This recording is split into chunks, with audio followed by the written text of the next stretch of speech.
We guide you through how to change gamer tag on Xbox app.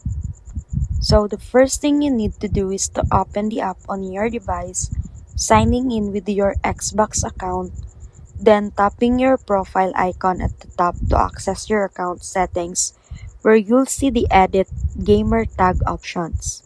Click it and type in your new desired gamer tag while checking for availability. Remember that your first change is free, but subsequent changes may require a small fee.